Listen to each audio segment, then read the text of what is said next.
Murder ઘટના સામે આવી। રાત્રિના સમયે સૂઈ રહેલ એકલા રહેતા વૃદ્ધ દંપતીની લૂંટના ઈરાદે આવેલ શખ્સો દ્વારા લૂંટ કર્યા બાદ હત્યા કરાઈ। વૃદ્ધ મહિલાના બંને પગ કાપી કળાની કરાઈ ચોરી કરવાના ઈરાદે આવેલા ચોરી પતિ પત્ની બંનેને તીક્ષ્ણ હથિયાર વડે ઘા મારી મોતને ઘાટ ઉતારી ચલાવી લૂંટ। દિવસ દરમિયાન વૃદ્ધ દંપતી ઘરમાંથી બહાર ન આવતા પડોશીએ ઘર ખોલી જોતા બંને વૃદ્ધ દંપતીની લાશ મળી। ક્વાંટ પોલીસને જાણ કરતા ક્વાંટ પોલીસ ઘટના સ્થળે પહોંચી લાશનો કબજો મેળવી પોસ્ટમોર્ટમ માટે મોકલી। હત્યા એક કરતાં વધુ હોવાની આશંકા। છોટાઉદેપુર જિલ્લામાં પોલીસ પેટ્રોલિંગ વધારવામાં આવે તેવી પ્રજાની માંગ। દિવસે ને દિવસે ક્રાઇમ વધતા જતા હોવાને લઈ પોલીસ પેટ્રોલિંગની પ્રજા દ્વારા માંગ કરવામાં આવી રહી છે। ગઈકાલે કવાટ પોલીસ સ્ટેશન ખાતે પીપલદા ગામે જરી નિશાળ ફળિયા ખાતે બે વૃદ્ધ દંપતીની લૂંટના ઈરાદે હત્યા કરવામાં આવી છે, જેમાં મરણ જનાર ગંજીભાઈ અને તેમના પત્ની ચિમટીબેન, તેમના પત્નીના બંને પગ કાપીને કડા ચોરી લૂંટ કરી લેવામાં આવેલ છે, જે બાબતે હાલ પોલીસ તપાસ ચાલુ છે।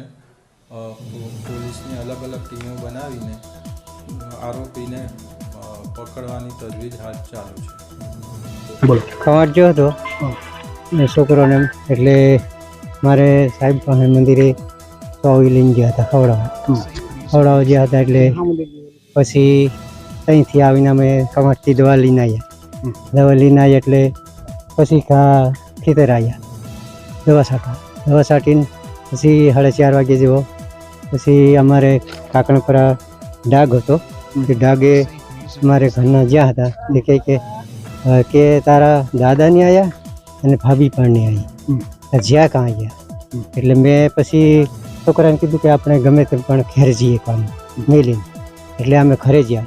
ઘરે જઈને પછી મેં કીધું કે જોયું કે મેં દાદા માર્યો બહાર રહી નથી કંઈ નહીં। પછી અંદર જો એટલે ભાઈને જોયું એટલે લોહીયા, પછી ભાભીને એમ આગળ જઈને જોયું એટલે પછી એને પગ તોડી નાખ્યા અને પગ અને અહીં માથામાં એને હોવું માર્યું। હા કડા હા